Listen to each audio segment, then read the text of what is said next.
Hey guys, tonight we begin with the dancing plague of 1518, or dance epidemic of 1518.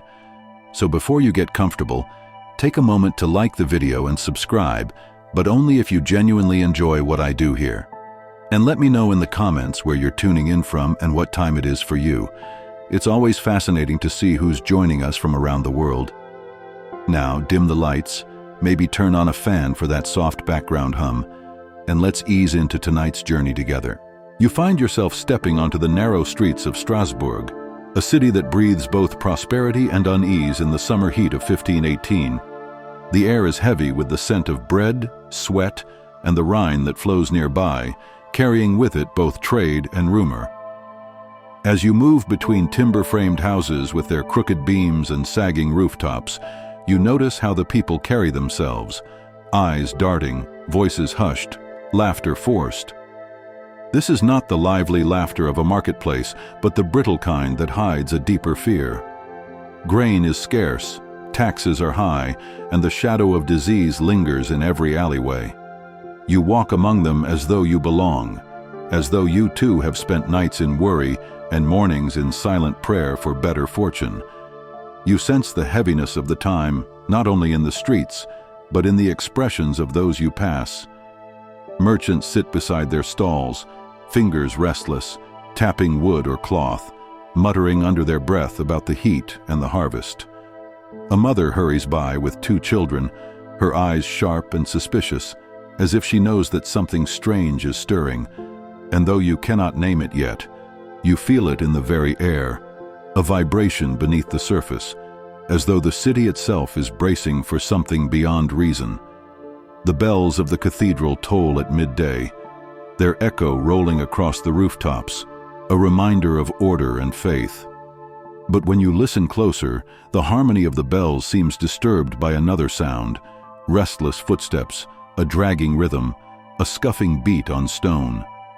At first you think it must be a carpenter, a craftsman working his tools, but the cadence doesn't stop. It repeats, quickens, grows, until it seems as though the city itself is tapping its feet against the cobblestones. You pause, leaning against a wall, listening, waiting for it to resolve into something familiar, but it doesn't. Instead, it grows louder. The people of Strasbourg feel this too. Men straighten in their chairs, wives hush their children, and shopkeepers step out from their doorways. You follow the sound, drawn through the winding streets until you come upon a small open square where the sun burns down without mercy. There, in the heart of the heat, one woman moves. Her body sways, her feet slap against the stone, her arms jerk upward as if pulled by unseen strings. She does not smile, nor does she seem joyful. Her face is locked in a grimace, her brow slick with sweat, her lips parting with ragged breaths. She is dancing, but it is not a dance you recognize. The onlookers murmur among themselves, crossing themselves or whispering prayers.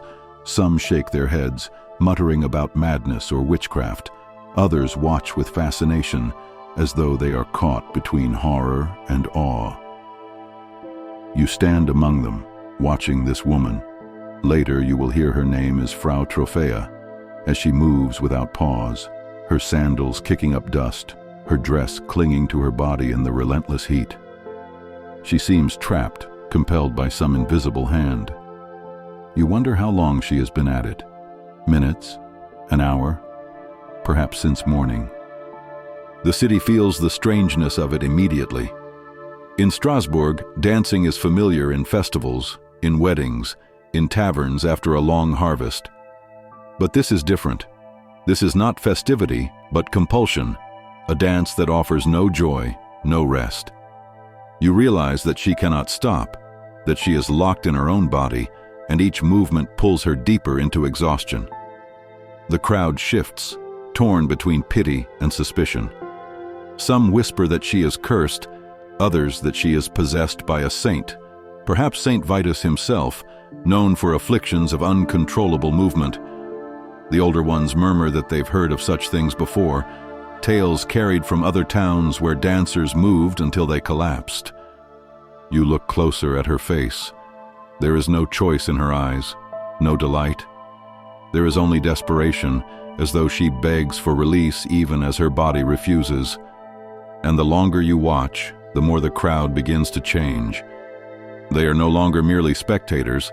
Some lean forward as if caught by her rhythm, their own feet twitching in sympathy, their bodies shifting with an urge they cannot quite suppress. A boy claps along before his mother grabs his hand and hushes him. A man shakes his head, but you notice his heel tapping against the ground. The sun begins to sink, but she dances still. Her hair comes loose, plastered to her forehead with sweat. Her breathing grows ragged, but her steps do not slow. The crowd, once thick, begins to thin as the evening chill creeps into the square. Yet a few stay, watching, whispering, unable to look away. You remain among them, trying to understand what you have seen. You ask yourself if this is sickness, madness, punishment, or something stranger still. When the bells toll again, this time for evening prayers, you realize that the city of Strasbourg has crossed a threshold.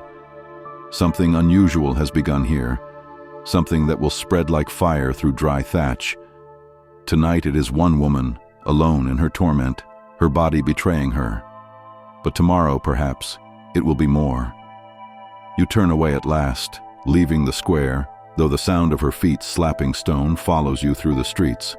It echoes in your ears as you lie in bed that night, hearing the rhythm long after you have closed your eyes. And though you do not know it yet, this is only the beginning. The next morning you rise with the sun, the beams cutting through shutters and casting long stripes across the floor. The sound of church bells greets you, yet your ears search instinctively for another rhythm, that steady slap of feet on stone that haunted your sleep. And there it is, faint but undeniable, pulsing through the morning air like a hidden heartbeat. You step outside, and the street already buzzes with murmurs. Neighbors stand at their doorways, heads craning toward the same direction, voices low with disbelief. You follow the pull once again, weaving through the alleys until you return to the same square. There she is, Frau Trophäa, still moving, still bound to the dance. Her skin is pale and slick, her lips cracked from thirst, yet her body refuses to rest. She stumbles, nearly falls, then jerks upright as though tugged by a cruel master. It is no longer a spectacle of curiosity, but of horror. The onlookers gasp at her endurance. Some say she has been moving all night without pause, her steps echoing against the walls until dawn. The crowd has grown larger now, merchants with folded arms, apprentices holding baskets, even children who peer wide-eyed from behind their mothers' skirts. All of them are here. The murmurs turn into sharper whispers. One man insists she is bewitched. Another argues she is plagued by melancholy that has broken her mind. An older woman shakes her head and mutters about divine punishment. You hear the name again? Saint Vitus. It comes with a chill, as though everyone remembers stories whispered around hearth fires, that he could curse mortals to dance uncontrollably until their bodies gave way. And yet, beneath the horror, something else stirs in the crowd. You notice a young man shifting on his feet, his lips tight, his eyes locked on Frau Trophäa's jerking form. He grips his tunic as though trying to resist some inward pull. Another woman sways slightly, her head moving with the rhythm, her hands fidgeting at her sides. You recognize the danger. It is not only the dancer who is trapped. The crowd itself feels the pull, the strange contagion that lies not in blood or breath, but in sight, in sound, in suggestion. Then, without warning, a second body joins her. A thin man with hollow cheeks steps into the square, his arms lifting as though against his will, his legs striking the stone in awkward but relentless motion. The gasp from the crowd ripples like a wave. Two dancers now, both locked in the same endless rhythm. The murmurs turn into exclamations. It spreads, one woman cries. The devil is at work, mutters another. The square feels tighter, the air heavy with dread. You step back, watching as Frau Trophäa and the man mirror each other in agony, their feet striking the ground until you fear their bones will shatter. And still, They do not stop. Their faces are masks of torment, their breaths ragged, their bodies weakening. Yet it seems that weakness itself feeds the frenzy, that exhaustion only deepens their compulsion. By midday, another joins, then another. The square becomes a stage of suffering. Each new body seems drawn not by choice, but by some invisible current that sweeps through the city. You watch as neighbors shake their heads in disbelief, then shiver as though something stirs in their own limbs. The city is caught in a strange fever, spreading not through touch, but through sight and imagination. As the sun climbs higher, the spectacle draws even more onlookers. Merchants abandon their stalls, priests leave their duties, children are tugged along by parents who cannot resist witnessing. The dancers now number nearly a dozen, their movements chaotic yet bound by the same relentless rhythm. Some collapse, only to rise again and resume the steps, as if rest is forbidden. Others cry out in pain, yet their cries are swallowed by the pounding of feet. You hear a man beside you mutter, "This is no sickness of the body, it is the soul that burns." His words strike you, for indeed the affliction seems deeper than flesh. These people are not simply unwell, they are possessed by something larger than themselves, something that grips not only their bodies, but the minds of everyone who watches. The authorities begin to take notice. A pair of city guards push through the crowd, trying to clear space, their expressions uneasy. They exchange glances, unsure whether to intervene or simply watch. How do you restrain those who seem compelled by forces unseen? How do you cage madness without becoming infected yourself? As evening falls, the number of dancers has doubled. Their bodies twist and shudder in the fading light, shadows leaping across the square as torches are lit. The crowd, though horrified, cannot turn away. You too feel trapped in the rhythm, your heart beating with their steps. It is no longer one woman's torment. It is a city's nightmare, unfolding in plain sight. When the bells toll once more, the sound clashes with the relentless percussion of feet. Strasbourg is alive with a rhythm it cannot silence. And you realize, as darkness cloaks the rooftops, that this is only the second day. What began as one woman's solitary suffering is now a storm-gathering force. You feel the dread deep in your bones. Tomorrow, there will be more. By the third day, the city of Strasbourg hums with a single obsession. It is no longer only whispers in alleyways or murmurs at the marketplace. Now every conversation circles back to the same subject, the dancers.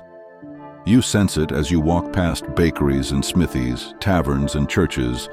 The words spill like nervous rain from lips. Have you seen them? How many are there now? What curse is this? No one speaks of taxes, of grain, of trade. All else has been eclipsed by the spectacle in the square. When you arrive, the crowd is thicker than ever. Men push through with barrels of water, women carry cloths, children climb on walls for a better view. And in the center, Frau Trophea, her face gaunt and sunken, yet her feet still pounding, surrounded now by dozens of companions. 30 at least, perhaps more, moving in frantic unison, though no drum or fiddle guides them.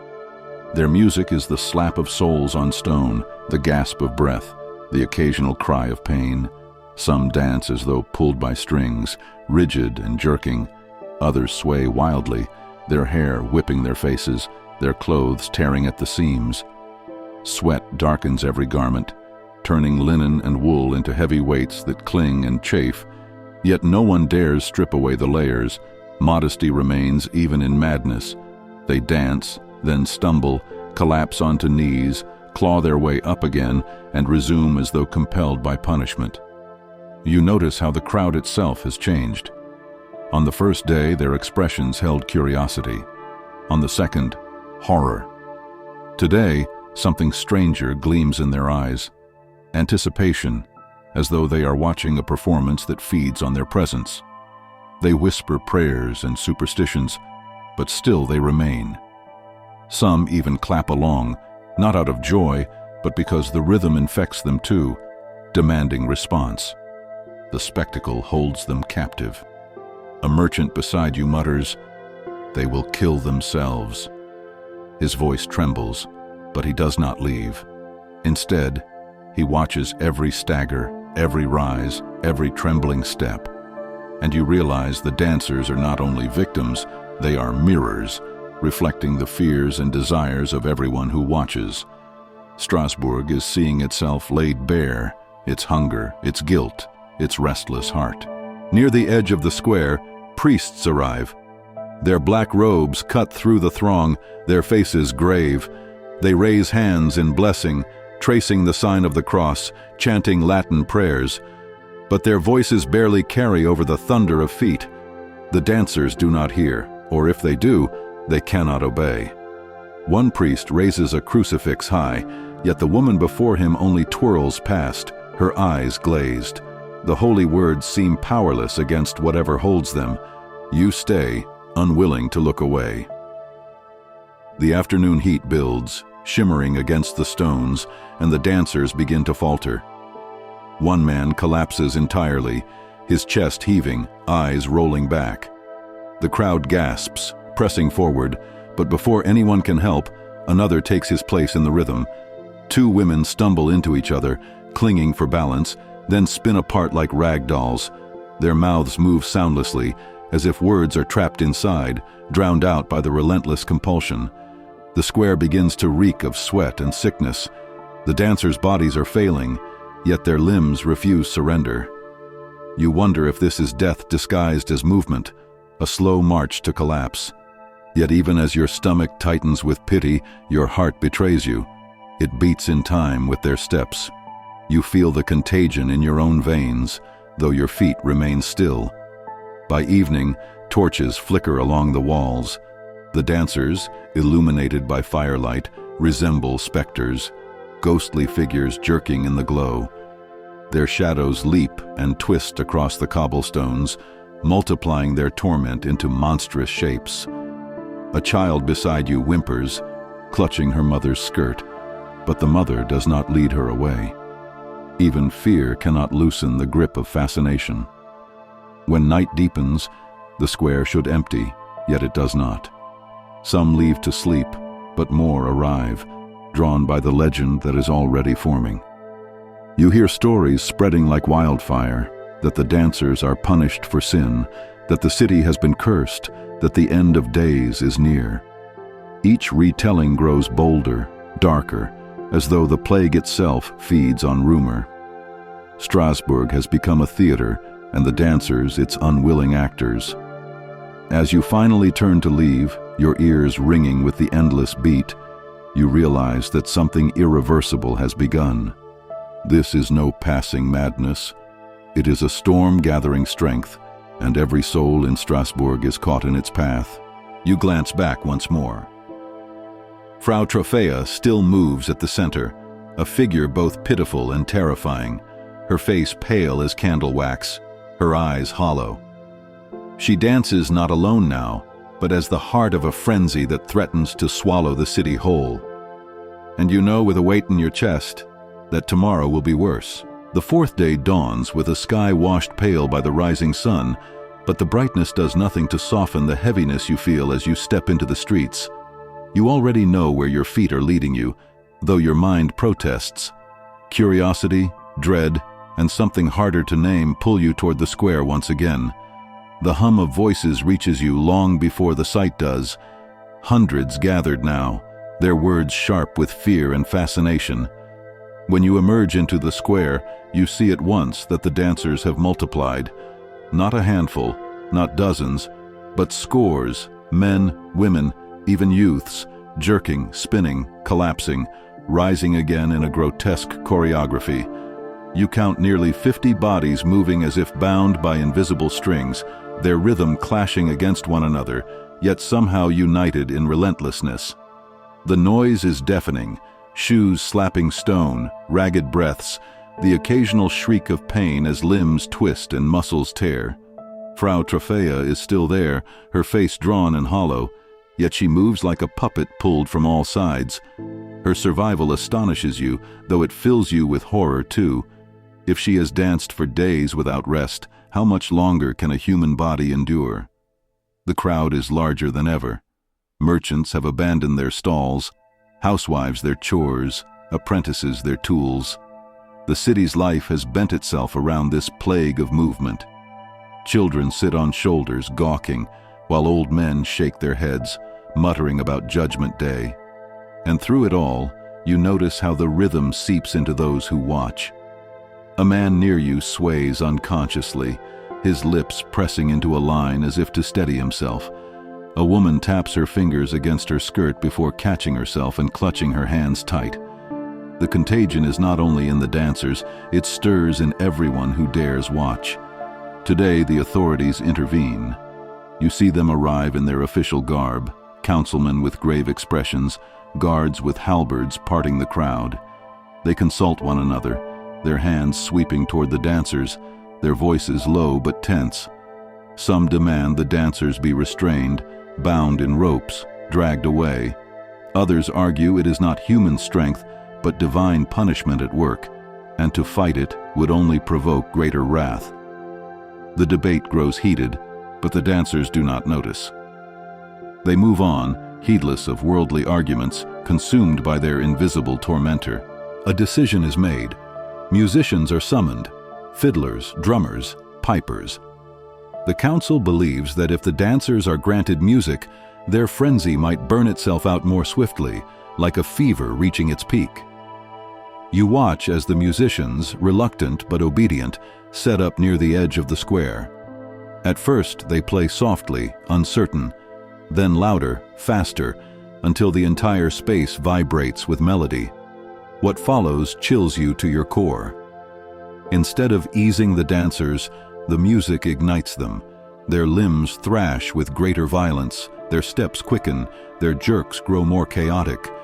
They respond not with release, but with escalation. The square becomes a storm of movement, bodies colliding, stumbling, surging forward as though whipped by the sound itself. The musicians glance at one another in terror, yet the councilmen urge them on, desperate to control what cannot be contained. You feel the effect in yourself too. The drums strike your chest like blows, the fiddle cuts through your thoughts, and suddenly your body wants to move. You clench your fists, planting your feet firmly, refusing to give in. Yet you understand how others might not resist. The plague is not only a sickness of flesh, but a sickness of rhythm, of mind, of spirit. Hours pass. The heat of the sun presses down like a weight, yet the dancers do not stop. They fall, rise, fall again, some clutching their chests as though hearts strained to bursting. One man collapses entirely, limbs twitching before going still. A murmur ripples through the crowd. Dead, they say, the first death, but not the last. Another follows before long, then another, until the square itself feels like a battlefield littered with writhing, gasping bodies, and still the survivors dance. The councilmen retreat, shaken, their plan backfired. The musicians scatter, leaving their instruments behind. The guards do not intervene, for what weapon could they raise against such madness? The clergy step forward again, raising crosses, chanting prayers, sprinkling holy water onto the dancers. Some in the crowd join them, kneeling on cobblestones, begging heaven for mercy. Yet the afflicted do not falter. It is as though the prayers are swallowed whole, devoured by the rhythm that grips the dancers tighter than any chain. Night falls. The torches flare again, shadows twisting grotesquely across the walls. The number of dancers now exceeds 100, a mass of broken yet unyielding bodies thrashing in the darkness. Their cries mingle with the music that still echoes faintly in the air, as if the instruments themselves remember what they played. Strasbourg feels less like a city and more like a stage for some ancient ritual, one that no mortal hand began and none can end. You leave the square with trembling hands, your heart thundering as though you too have been dancing. And in your chest grows a question that will not leave you. Is this madness, sickness, curse, or something deeper still? A mirror held up to human despair? As you lie awake that night, listening to the distant echo of footsteps that never cease, you realize you are no longer merely a witness. You are caught in the rhythm too, even if your body remains still. Strasbourg is dancing and you are dancing with it, with E. On the fifth day, you rise with a heaviness in your chest. It feels as though the entire city breathes in rhythm with the dancers now, each heartbeat synced to their pounding feet. The air itself tastes different, thicker, charged, restless. As you step outside, you realize you do not even need to search for the square. The sound guides you like a beacon. The steady, frantic percussion of bodies striking stone carries across rooftops, through alleys, echoing like drums of war. By the time you reach the square, the sight staggers you. What had been dozens is now hundreds. The afflicted spread beyond the heart of the plaza, spilling into side streets, filling every open space with motion. They weave around fountains, stagger past doorways, collapse in heaps only to rise again as though pulled upright by invisible ropes. Men, women, and even children, none seem spared. Some still wear the fine clothes of merchants, now torn and stained. Others are peasants in rough tunics, their bare feet bleeding on the cobblestones.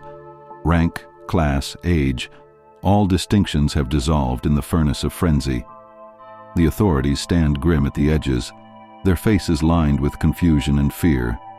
The council had hoped yesterday's music might burn the sickness out, but instead it fed the blaze. Now their debates grow louder, sharper. Some demand the dancers be herded out of the city walls, exiled to spare the rest. Others argue that to drive them away is to condemn them to death without aid, an act that might invite divine wrath. No agreement can be reached, and so the officials linger, paralyzed, their indecision swelling the crowd's unease. As you watch, one councilman steps forward, raising his hand for silence. His voice cuts through the noise, trembling but resolute. Let them dance. If heaven wills it, the madness will run its course. His words ripple through the onlookers. Some nod grimly, others recoil in horror. You realize what he means. The city has decided to do nothing, to let the afflicted consume themselves until the frenzy burns out, no matter how many lives it takes. The clergy, however, do not accept this. Priests in black and brown robes press forward, their eyes fiery with conviction. They proclaim the plague not as sickness, but as punishment. It is sin that moves their feet, one shouts, holding high a crucifix. Repentance is the cure. The crowd erupts in murmurs. Some drop to their knees, crossing themselves, whispering prayers. Others argue, insisting the afflicted are victims, not sinners.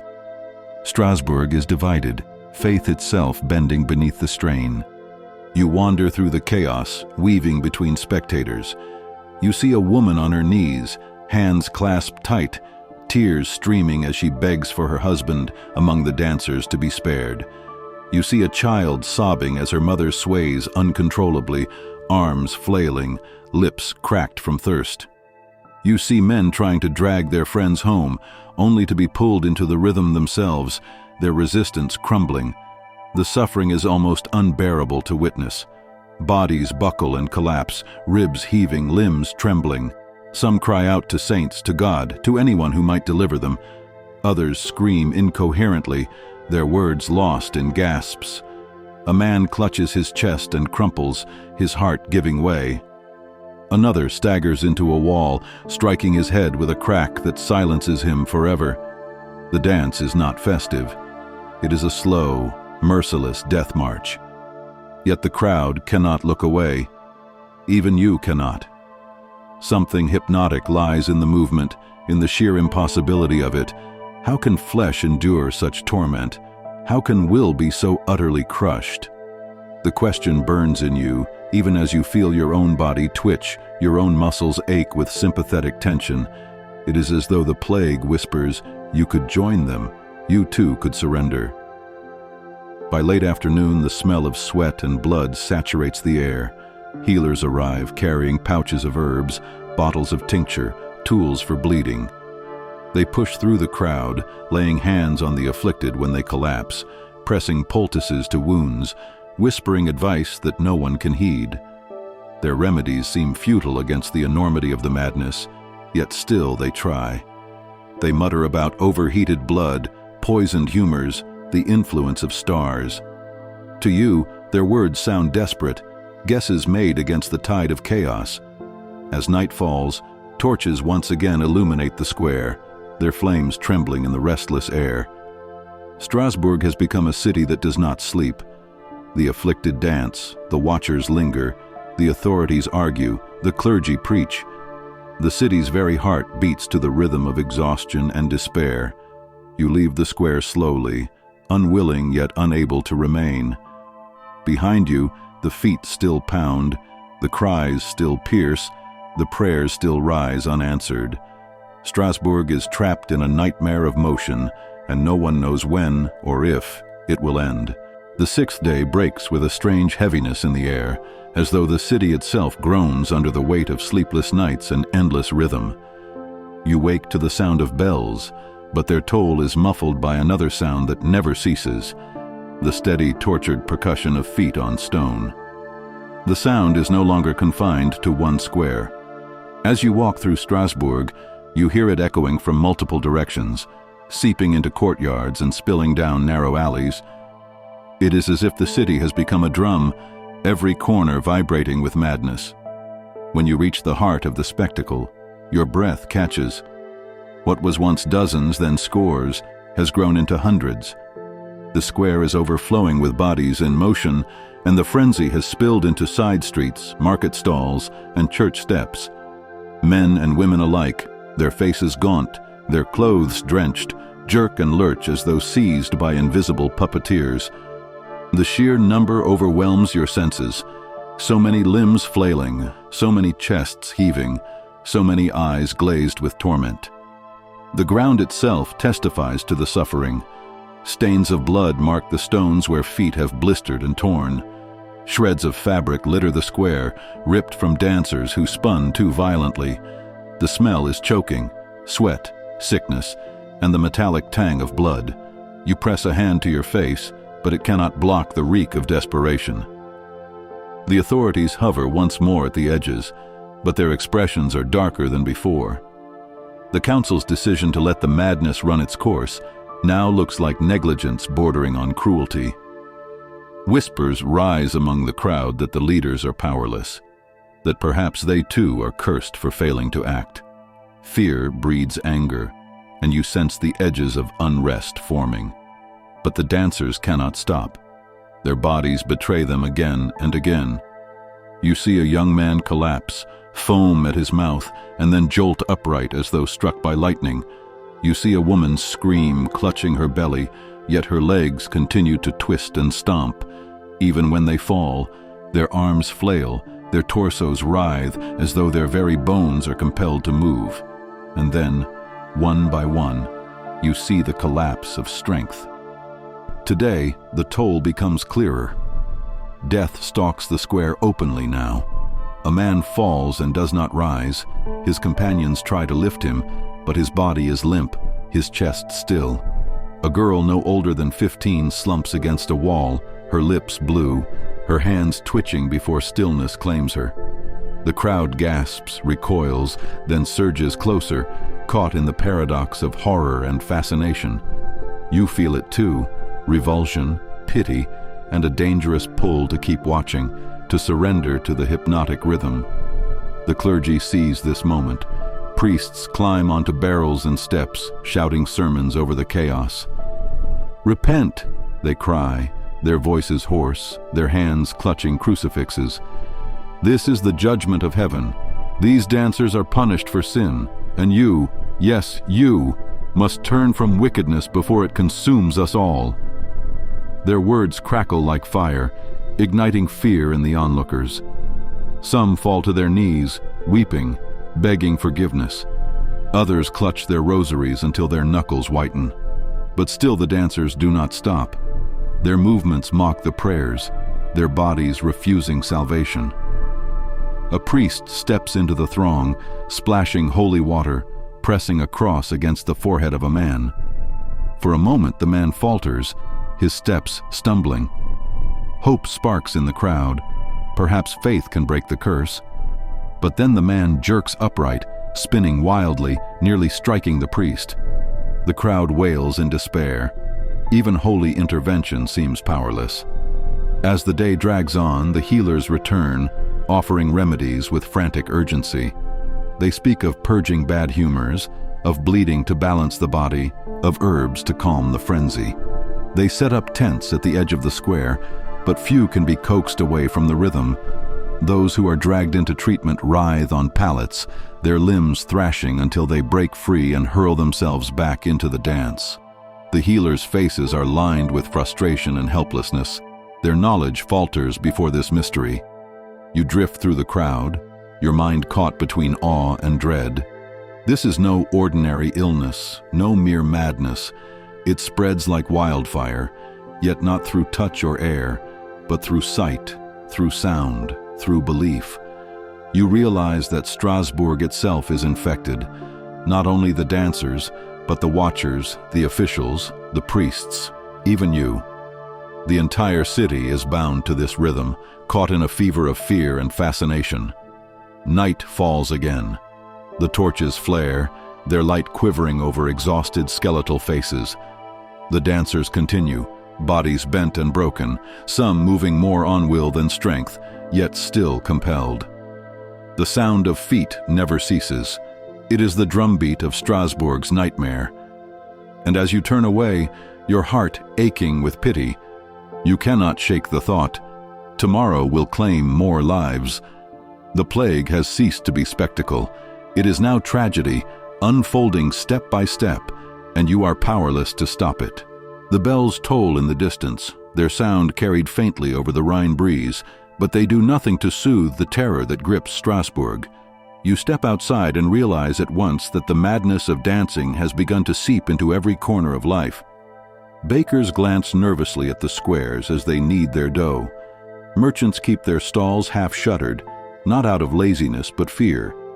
Even children, normally bold in their games, cluster quietly at doorways, whispering about the spectacle that has stolen their parents and siblings into the endless rhythm. Today, you notice something new. The clergy have claimed a more dominant role in the city's response. Priests, monks, and even barefoot friars wander the streets, their black robes swaying, their voices echoing through alleyways. They speak of sin, of punishment, of the wrath of saints ignored and God offended. At first, their words sound like comfort, a familiar structure to make sense of the unexplainable. But as you listen longer, you hear something harsher. The sermons grow sharper, the accusations more pointed. They name the city's pride, its wealth, its indulgence as causes of the curse. The frightened crowd soaks up every word. You see townsfolk kneeling in the dust, confessing to minor transgressions with trembling voices. A woman sobs as she admits she once skipped Mass. A man groans that he overcharged in the market. Another wails that he swore too often in anger. The priests assure them these sins fanned the flames of heaven's fury, and only repentance might halt the plague of feet. As you pass through the square, you see the dancers still whirling, their bodies wasting away like candles burning too fast. Some have collapsed and are dragged aside to rest, only to crawl or stagger back into the frenzy moments later. The clergy approach them now, holding crucifixes high. You watch as a friar presses rosary beads into the hands of a trembling woman. She clutches them, gasps a prayer, but her feet continue to pound against the stones, her voice breaking into sobs as though begging her own body to obey. Nearby, another priest lifts a chalice, offering blessed water. A man gulps it down desperately, but the moment he lowers the cup, his legs jerk him back into motion, spilling the last drops onto the cobblestones. The crowd moans in despair. Even holy water seems too weak. Yet the clergy persist. They declare processions through the streets, chanting litanies, waving relics, and pleading with the heavens for mercy. You join the throng as candles are lit and hymns rise into the air. For a moment, hope flares. You feel the unity of voices, the rhythm of faith countering the chaos of the dancers. but the sound of bare feet striking stone cuts through the hymns, relentless, mocking, a counter-rhythm that refuses to be silenced. Some priests speak of Saint Vitus, the patron saint associated with dancing and movement. They insist the plague is his wrath, punishment for neglect or blasphemy. Rumors swirl that a chapel dedicated to him lies nearby, and perhaps pilgrimage to his shrine might appease his anger. The thought spreads quickly among the people, whispered like a lifeline. Perhaps the saint can be persuaded to show mercy. Perhaps the madness will end. But not all clergy agree. Others argue it is not saints but demons that have gripped the city, and only harsher measures will drive them out.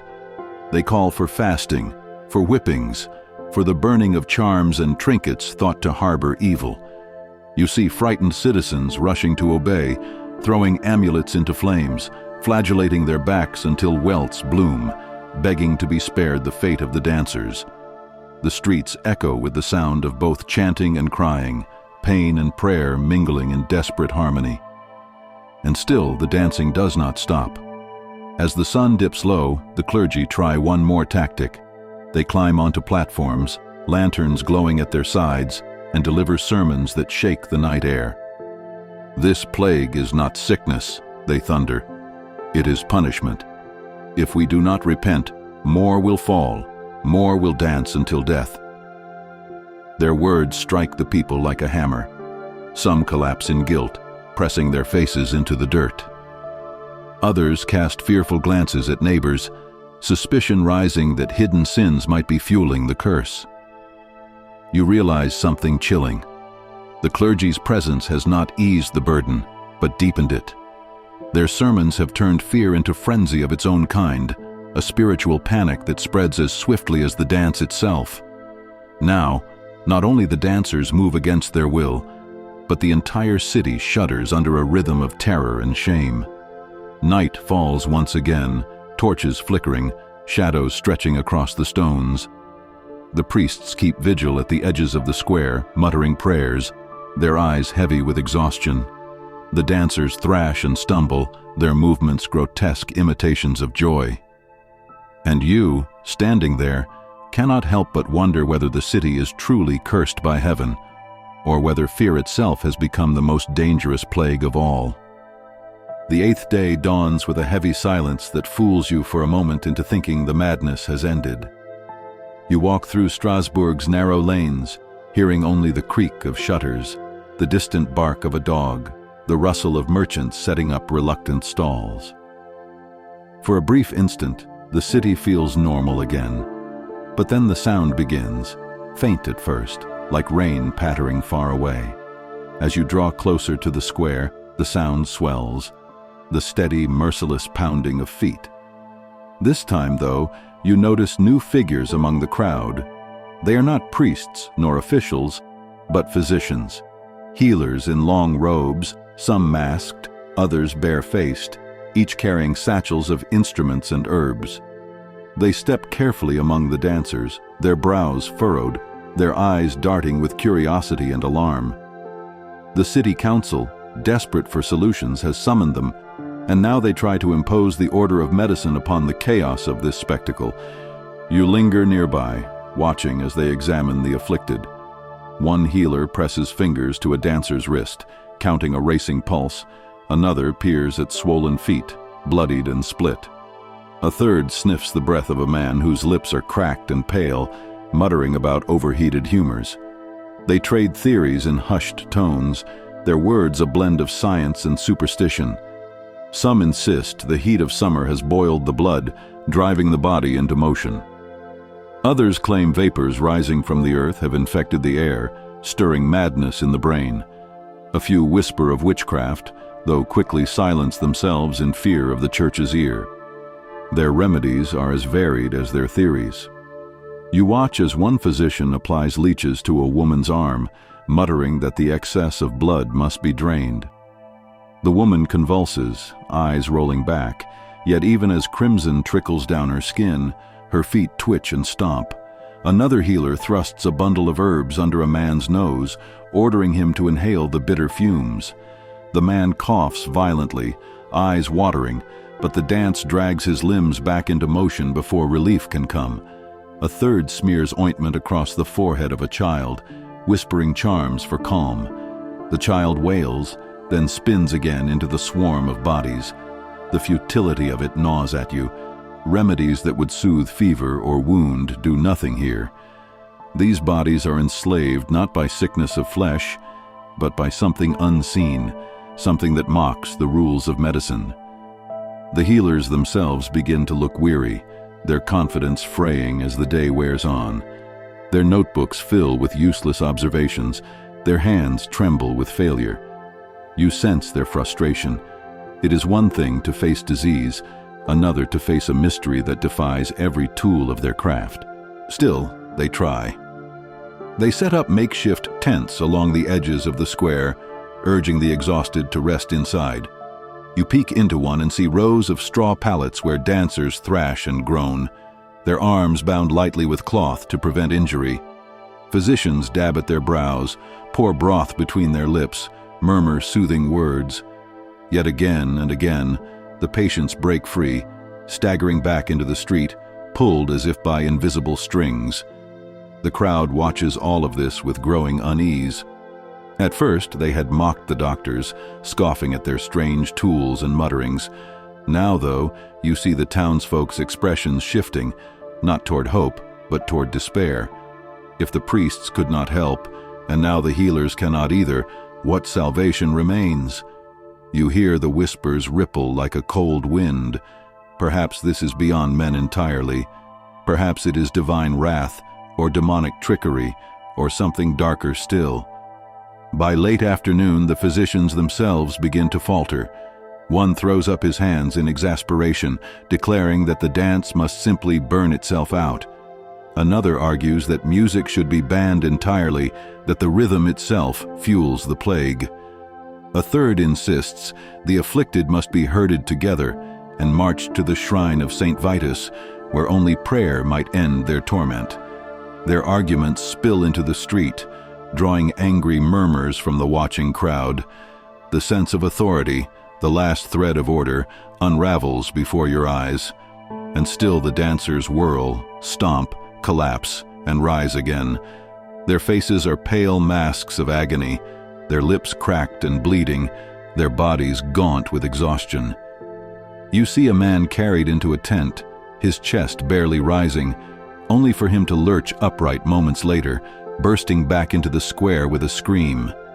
You see a mother claw at her daughter's arms, begging her to stop, only to be dragged along into the dance herself, her wails lost in the rhythm. The healers look on, powerless, their remedies scattered like ashes on the wind. Night falls again, and with it, the tents remain lit by lanterns, shadows of writhing patients stretching across canvas walls. The square glows with torchlight, casting the dancers into grotesque relief. You feel the weight of futility pressing down. The priests could not break the plague with prayers, and now the physicians cannot break it with medicine. Strasbourg has exhausted its faith and its science alike, yet the madness still grows. You step away from the square, the rhythm still pounding in your ears, and realize something chilling. This plague is not of body alone, nor of soul alone, but of something that slips between both, feeding on fear, belief, and despair. No remedy known to man seems able to touch it, and as you glance back one last time, you know with certainty tomorrow will be worse. By the 9th day, Strasbourg feels less like a thriving city and more like a stage set for a grim play, one where the actors cannot leave and the performance never ends. You wake to the hollow thud of feet against stone, a sound so constant now that your ears no longer find silence anywhere. It seeps into your dreams, crawls under your skin, and colors every thought you have. As you step into the streets, you see that the frenzy has grown beyond the marketplace. Narrow lanes echo with the shuffling of bodies, and smaller squares once filled with fruit sellers and cloth merchants are now arenas of torment. Families bar their doors in terror, not merely of illness, but of the rhythm itself, as though simply watching too long might snare another victim. The dancers, once curious oddities, now seem like specters haunting every corner of the city. Their faces are hollow, cheeks sunken, eyes glazed with exhaustion. They stagger more than they leap, but even in collapse they twitch, writhe, and force themselves upright. You notice blood caked on the stones, smeared in streaks where bare feet have torn open. Some dancers tie rags around their ankles to soften the pain, but the fabric soon shreds, leaving crimson trails. Others strip away their shoes entirely, as if leather were too heavy a barrier between their flesh and the command to move. The streets themselves are dangerous now. The pounding of so many feet rattles the cobblestones, and the press of bodies threatens to crush anyone too close. You dodge aside as two men stumble into each other, flailing wildly, their arms knocking over a stall of fish. The vendor curses, but his voice is drowned in the rhythm. A woman shrieks as she falls, vanishing beneath the tide of legs until she is dragged out, her mouth foaming, her body limp yet twitching. The crowd gasps, but the dance surges on, merciless. The city authorities try to impose control, but their orders sound brittle against the chaos. Guards attempt to rope off streets, only to be shoved aside as the dancers lurch through barriers as if possessed. Attempts to herd them into one square fail. The frenzy spills like water into every crack of the city. You hear one soldier mutter that they fight not against people, but against something invisible, something woven into the air itself.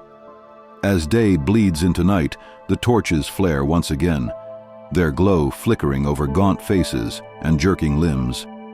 The light turns the dancers into grotesque silhouettes, shadows spinning wildly against walls and church doors. What once seemed almost festive, strange but spirited, now reeks of death.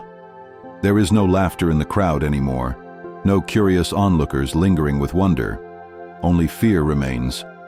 Parents clutch children to their sides, pulling them away before their young eyes can see too much. Merchants shutter their shops early, muttering prayers. Even the clergy, once loud in their sermons, now watch in subdued silence, their earlier confidence reduced to anxious muttering. The tragedy has ripened into something unbearable.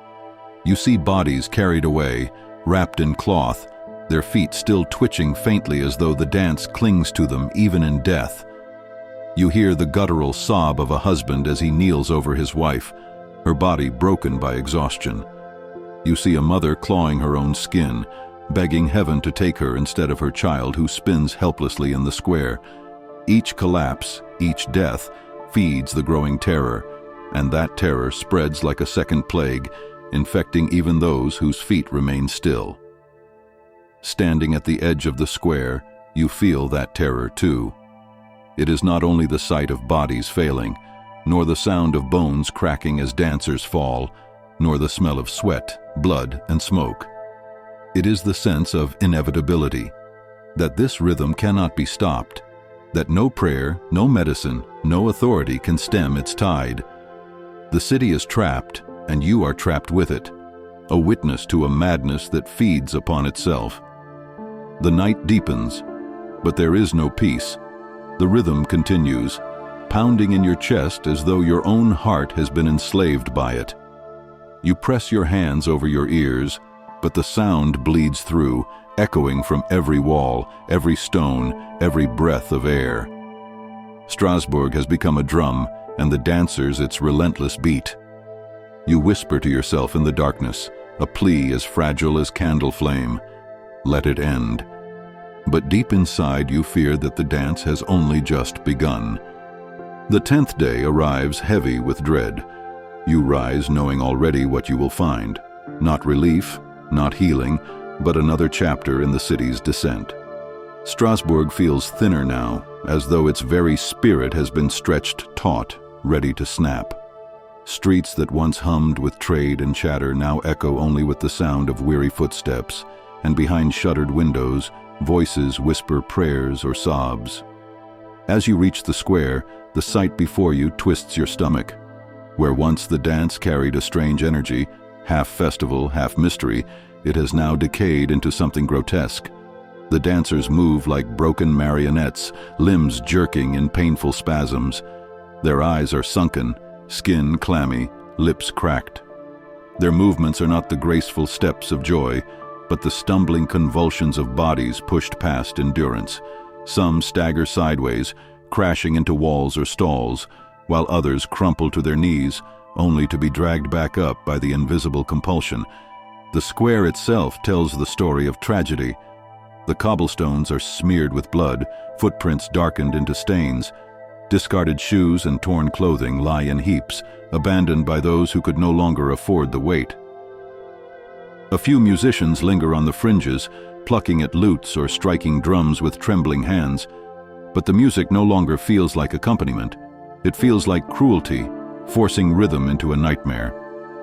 You see one musician set down his instrument, tears streaking his face as he refuses to play another note.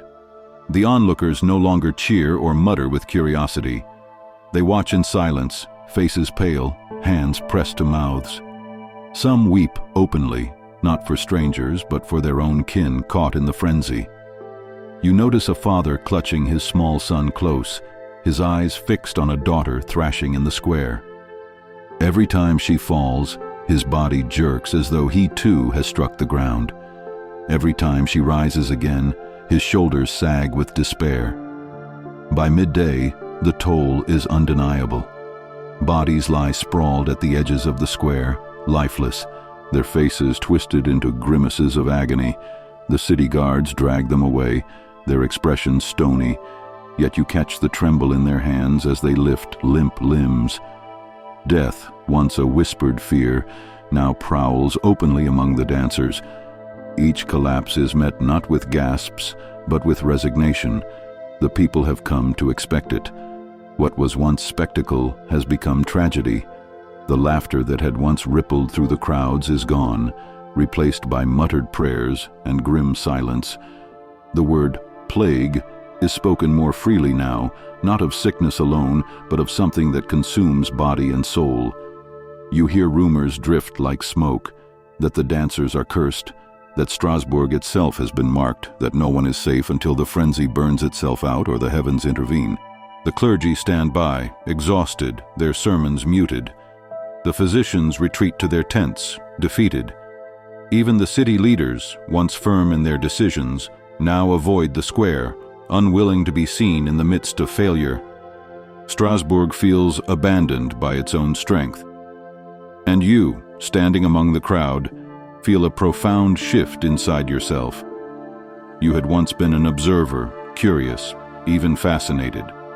But now, watching the grotesque movements of skeletal bodies, listening to the dull thud of bloodied feet, smelling the rot of sweat and suffering, you feel sorrow weigh heavier than fear. This is no longer a story to tell, no longer a wonder to ponder. It is grief, raw and relentless. Night descends, torches flare, and the dance goes on.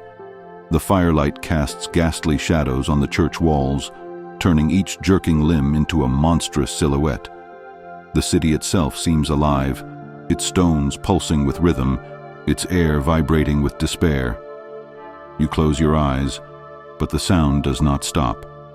Even in darkness you see them, faces pale, mouths open in silent cries, feet hammering against the earth as though beating a message into the heavens.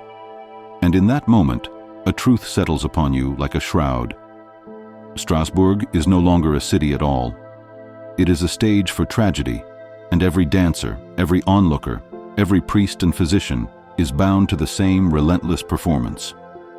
The line between festivity and horror has vanished. All that remains is the slow march of suffering, one step at a time, until the last body falls still. The 11th day rises gray and heavy, clouds sagging low over Strasbourg, as though the sky itself has grown weary of watching. The air smells of rain, but no storm comes, only the restless hum of fear and rumor. You wander the streets and realize that the dance has seeped beyond the square. It lives now in every whispered conversation, every shuddering glance, every trembling hand raised in secret gestures of protection. You pause in a tavern doorway where townsfolk huddle, their mugs untouched. They trade stories with hushed urgency, each rumor more unsettling than the last. One swears the bread is poisoned, that mold hidden in the grain has warped minds and bodies. Another insists it is the work of witches, their curses seeping into bones through shadows cast at night. A third mutters that the saints themselves are furious, particularly Saint Vitus, whose shrine has been neglected, whose name has been mocked by careless tongues. The crowd nods grimly, each explanation clung to like a raft in stormy seas. As you walk on, you overhear a group of women in the market square.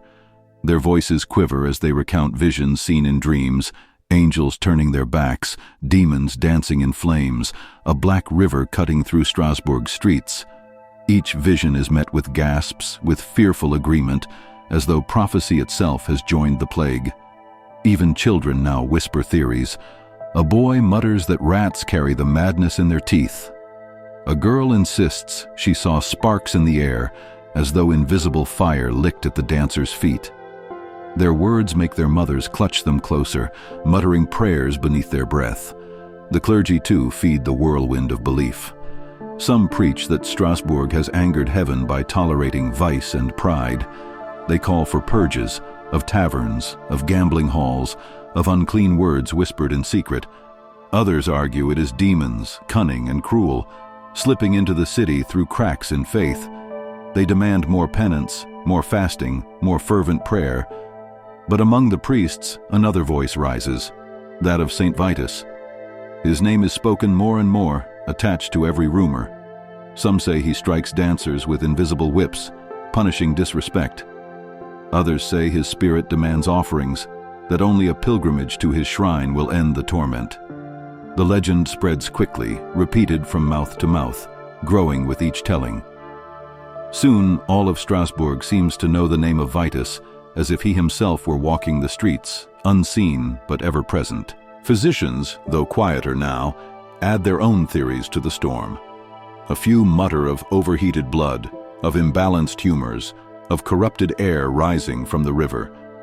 But their voices are drowned by the roar of superstition. The people want stories, not science. They want explanations that match the horror in their eyes, and so they turn to curses, saints, and omens. By evening, the city feels thick with rumor, as if every breath carries another tale. You stand at the edge of the square again, listening not only to the pounding feet, but also to the murmurs that ripple through the crowd. The dancers are cursed. The bread is unclean. The saints are angry. The witches laugh in shadows. Each voice adds another layer to the terror, until the air itself seems poisoned by belief. The dancers themselves embody the rumors. Their jerking limbs look like puppets tugged by invisible strings, their eyes glassy as though possessed. You see one collapse, his lips whispering a prayer even as his legs twitch weakly. Another claws at her own chest, screaming that fire burns inside her, though no flames can be seen. Their suffering becomes proof for every whispered theory, fuel for every fearful imagination. And you, standing among the people, feel the pull of belief too. It is impossible not to. The sight is too strange, too relentless, too cruel to accept without meaning. You find yourself wondering, is it poisoned bread, or a curse, or the wrath of Vitus? Theories tangle in your mind until you no longer know what to believe. Night falls, and with it, the voices do not quiet. They rise, carried by torchlight and fear, until Strasbourg itself feels like a cauldron boiling over with superstition. The dance continues, but now it has 1,000 explanations, each one more frightening than the last. You realize with a chill that the rumors themselves are another kind of plague, one that spreads as fast as the dance, one that cannot be contained by rope or prayer or medicine. And in this fever of belief, the city is consumed not only by the pounding of feet, but by the endless, desperate need to explain the inexplicable. The 12th chapter of this story unfolds beneath the heavy toll of church bells. Their iron voices roll across Strasbourg like waves of warning, summoning the faithful to prayer, to penance, to action. You follow the sound into the great cathedral, its stone walls cool and solemn, even as the world outside burns with frenzy. Candles flicker, Incense coils through the air, and the voices of priests rise in Latin chants that echo like spells. Here, faith attempts to wrestle madness into order. Some clergy stand firm in the belief that this plague of dancing is a divine punishment, a test of souls, a reminder of heaven's wrath.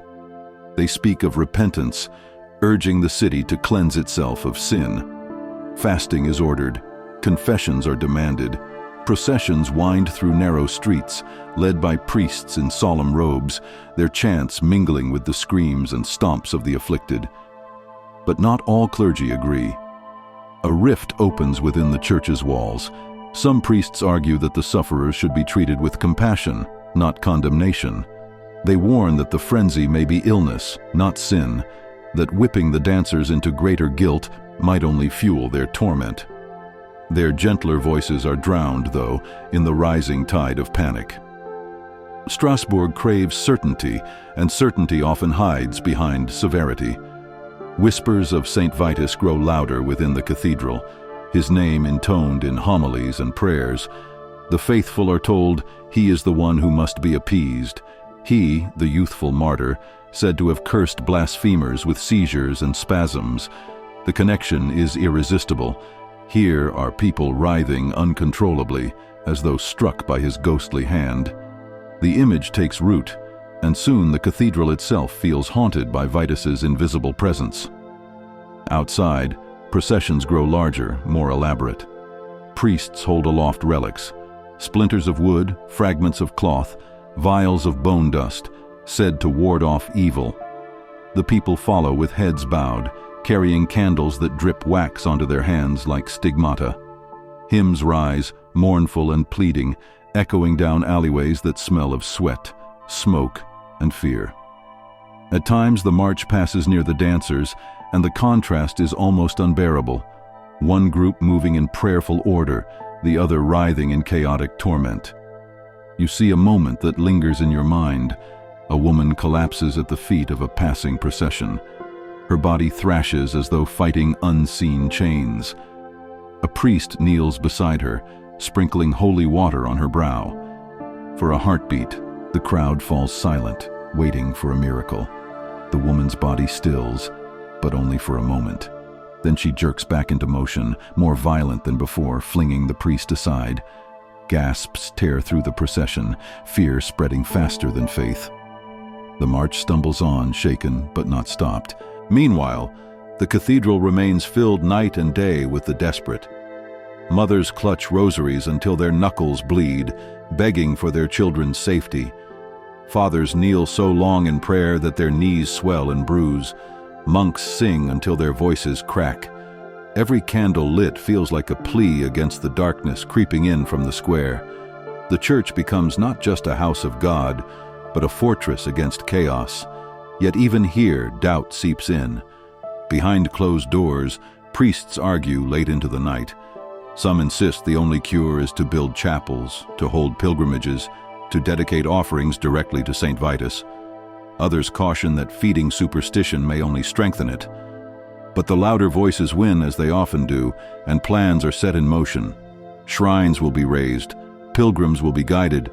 Strasbourg will bend its knee before Vitus, hoping his wrath can be soothed. You leave the cathedral into the dusk, the air thick with incense and unease. Bells continue to toll, but they sound less like a call to salvation and more like a dirge.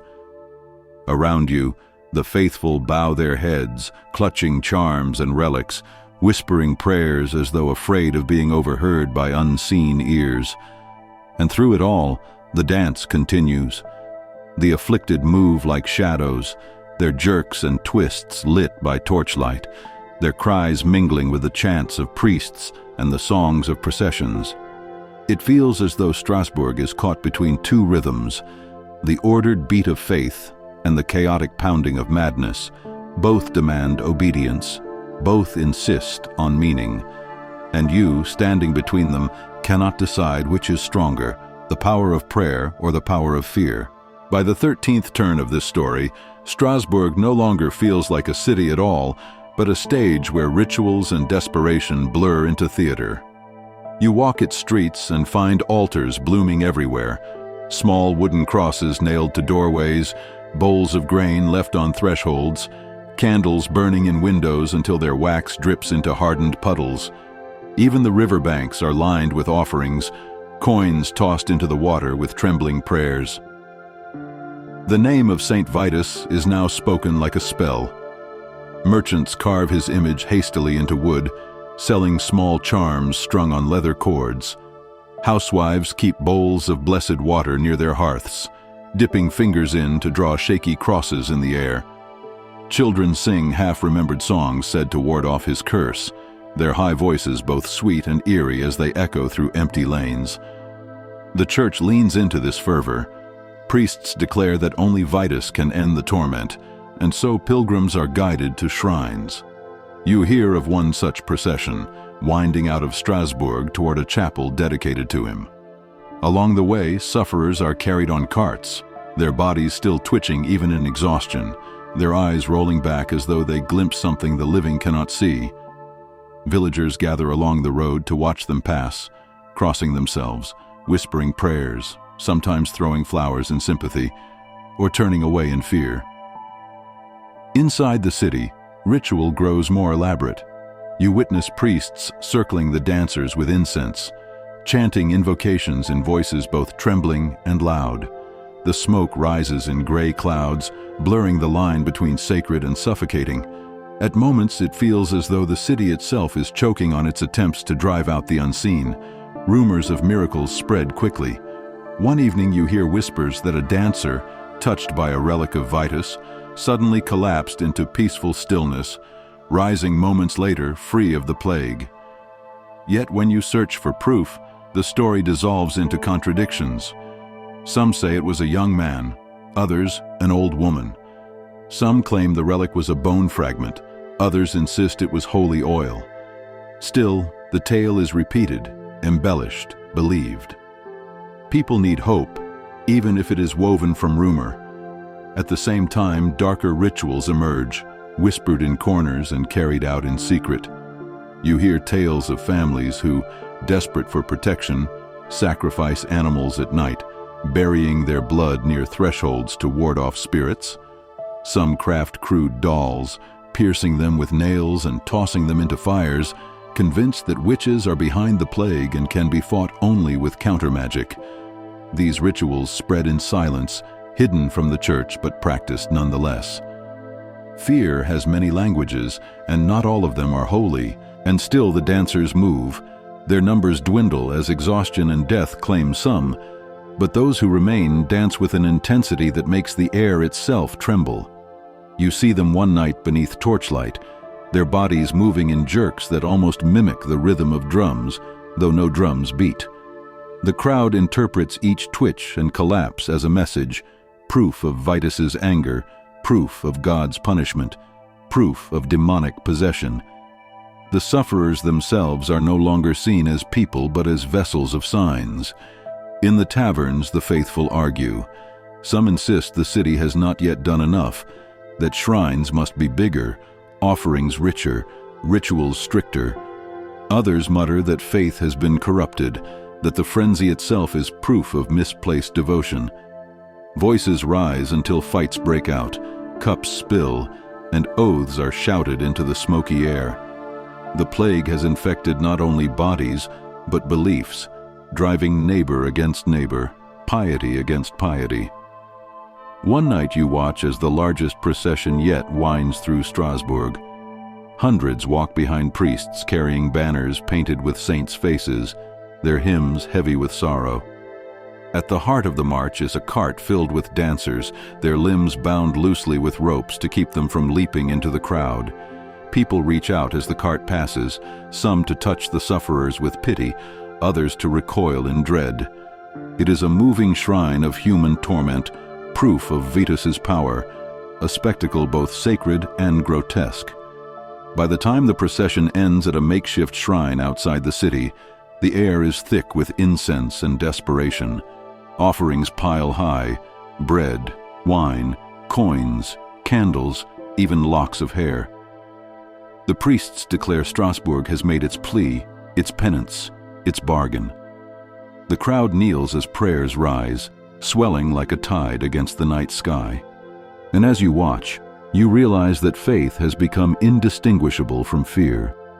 The city no longer prays because it believes, it prays because it must, because silence feels like an invitation for the plague to claim more.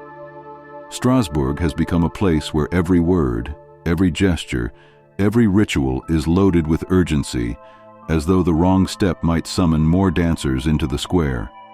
The shrine stands glowing in torchlight, piled with gifts, heavy with prayers. But behind it, faintly, you still hear the stamping of feet. The dance continues. The plague of motion has not yet ended, and all of Strasbourg's rituals, sacred and secret, cannot silence its relentless rhythm. By the 14th passage of this tale, you notice that Strasbourg has begun to change in ways both visible and hidden. It is not only the dancers who are altered now, but the very city itself, reshaped by fear, faith, and exhaustion. The streets seem narrower, the houses darker, the people's voices sharper. Even the river runs sluggishly, as if burdened by the weight of so many prayers, tears, and rumors poured into its waters. Everywhere you go, you sense division. Families whisper of splitting loyalties. Some cling to faith in St. Vitus, offering coins and candles until their savings run dry. Others insist it is a sickness of the body, a malady that no shrine can cure. At market stalls, debates erupt like sudden storms. Is this God's punishment, or the devil's game, or simply the madness of too much summer heat? Each argument leaves scars, neighbors glaring at one another, voices trembling with the kind of fury that comes only from fear. Physicians, once ignored, now creep cautiously back into the conversation. A few argue that bloodletting must be attempted, that the body must be purged of heat. Others propose herbs to calm the spirit, to quiet the nervous tremors. You hear of one doctor who prescribes music, slow, steady songs played on soft instruments to ease the frenzy. For a brief moment, hope stirs. Small groups of musicians gather near the afflicted, playing lutes and flutes in gentle rhythms meant to soothe. But the dancers only thrash harder, their movements jerking against the calm melodies, as though mocking the attempt. Soon the idea is abandoned, replaced again by incense and prayers. Yet amid the chaos, you also see moments of strange beauty. A young girl sits at the edge of the square, sketching the dancers with charcoal on scraps of parchment. Her drawings capture not only the frenzy, but also the humanity. The tired eyes, the strained muscles, the tears streaming down cheeks. Her work reminds you that behind every jerking limb is a soul still trapped, still aware, still yearning for peace. The girl's father scolds her, tearing the sketches away, fearful that capturing the image might invite the curse. But for a moment, the art shines like a candle in the dark. The city's leaders grow restless. They convene in council halls that smell of sweat and candle wax, their arguments echoing through stone corridors. Some demand stricter measures, curfews, punishments, forced pilgrimages. Others warn that such severity may spark rebellion. All agree on one thing: the plague cannot be allowed to continue, for each day it grows costlier in lives, in labor, in faith. Crops wilt unattended, workshops stand empty, taverns fill with nothing but murmurs of dread. Strasbourg's pulse falters, drained by the endless rhythm of exhausted feet. As days pass, exhaustion becomes the city's shared language. Dancers collapse more often now, their bodies too worn to continue. Some die quietly in corners, breath slipping away like smoke. Others are carried off by families who can no longer watch. Funerals multiply, bells tolling again and again, until their sound becomes a constant reminder of loss. And yet, new dancers always seem to join, as though the plague itself refuses to weaken. You notice, too, that fear has seeped into the smallest gestures. A baker crosses himself 3 times before breaking bread. A washerwoman spits over her shoulder when she hears laughter, afraid it might summon the curse. A child refuses to step on cracks in the street, convinced that each one hides a spirit ready to grab his ankles. Superstition rules more firmly now than any council decree. At night, the city feels haunted. Torches burn low, their flames licking shadows across stone walls. The dancers move in clusters, their cries echoing like ghosts through the alleys. Dogs whine and refuse to pass near them. Windows slam shut at the sound of approaching footsteps. Strasbourg has become a place where sleep comes rarely, where even silence is heavy with dread. And yet, life does not stop entirely. Lovers still meet in secret, hands clasped in trembling comfort. Mothers still cradle infants, rocking them with whispered lullabies that drown out the stamping feet. Old men still tell stories by the fire, though their tales are laced with warnings and omens. It is as if the city clings stubbornly to fragments of normalcy, even as the dance gnaws at its heart. You stand one evening on a high balcony, gazing over the rooftops. From above, Strasbourg looks peaceful. Slate roofs glimmer in the moonlight, smoke curls lazily from chimneys. But faintly, carried on the wind, you hear it, the steady beat of feet, the gasping cries, the endless musicless rhythm. It reminds you that beneath this quiet surface lies a storm that has not yet passed. By now, the dance has become more than a plague. It is a mirror, reflecting the city's fears, its divisions, its desperate faith. It has stripped Strasbourg bare, exposing the fragile line between order and chaos. And as you watch the moon climb higher, you realize with a chill that the end is not yet here. The dance continues. The 15th chapter opens under a sky streaked with pale dawn, where the mist clings to rooftops like weary breath. Strasbourg feels thinner now, as though weeks of pounding feet have worn the city's spirit raw. The square, once alive with trade and chatter, is a place of silence broken only by the shuffle of exhausted dancers. Their numbers are fewer, their bodies bent like reeds battered by storms, but still they move, jerking, stumbling, collapsing, rising again with stubborn futility. You walk among them carefully, and what you see is no longer frenzy but devastation.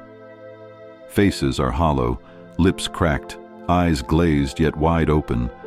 Their clothes hang loose on wasted frames, sweat-soaked and torn. Some drag themselves along the ground, limbs twitching feebly as though even crawling is a form of dance. Others sway in place, too weak to leap yet unable to rest. Each step they take seems carved from suffering, yet they do not stop. The townsfolk no longer gather in crowds to watch. Curiosity has withered into dread, spectacle into mourning. Those who pass by do so quickly, heads bowed, whispers tight in their throats. The dancers are no longer performers in a terrifying mystery. They are victims, reminders of fragility, omens of death. Even children once fascinated now avert their eyes. The church has played its part. Shrines have been raised, processions walked, prayers thundered into the heavens. Yet still the dance remains. Pilgrimages to St. Vitus's chapel have been made, offerings laid in heaps, relics kissed until lips bled. But the pounding of feet has not ceased. Faith has given all it can, and still the affliction lingers. This realization spreads quietly, heavy as lead. Not even the saints have granted mercy. The physicians, too, have reached their limits. Bloodletting has drained sufferers to weakness. Herbs have dulled pain but not cured frenzy. Music has been tried and failed, its soothing notes drowned in the chaos. There are no remedies left, no theories untested. Science, such as it is in this age, bows its head in defeat. And so the city does what humans often do when no answer comes. It waits. Slowly, imperceptibly, the plague begins to fade, not through miracle, not through cure, but through exhaustion. The dancers fall one by one, claimed by death, by collapse, by sheer depletion. Their bodies lie still at last, whether in graves or in beds, leaving behind silence as startling as their cries once were. The square grows quieter with each passing day. Where once torches blazed, only shadows remain. Where once hundreds stamped their feet in cursed unison, only a handful stagger now, ghosts of the first wild wave. By midsummer's waning, even these too are gone. The dance, like a fever breaking, passes into memory. And yet Strasbourg is not unchanged. You feel it in every conversation, every wary glance. The city has survived, but it carries scars. Families speak of the months of madness with hushed tones, as if naming it too loudly might summon it back. Priests claim the ordeal as proof of divine mystery, warning that only devotion kept Strasbourg from ruin. Physicians, quieter, record their observations, scratching notes into parchment that may serve future generations. But none truly understand what happened. In taverns, theories persist. Some still blame poisoned bread. Others insist on witches, unseen but relentless. Many cling to the wrath of St. Vitus, his hand still heavy upon the careless. No single explanation wins, and so the truth becomes fractured, slipping into legend. You find yourself reflecting too. Perhaps it was no single cause but many. Hunger, stress, belief, suggestion, all weaving together into something larger, something unstoppable. Or perhaps it was simply madness, the kind that arises when people are pressed too hard by life's weight. The answer, like the dancers themselves, remains elusive, forever moving. The city begins to rebuild. Markets reopen, fields are tended, laughter hesitantly returns. But beneath the surface, a quiet unease endures.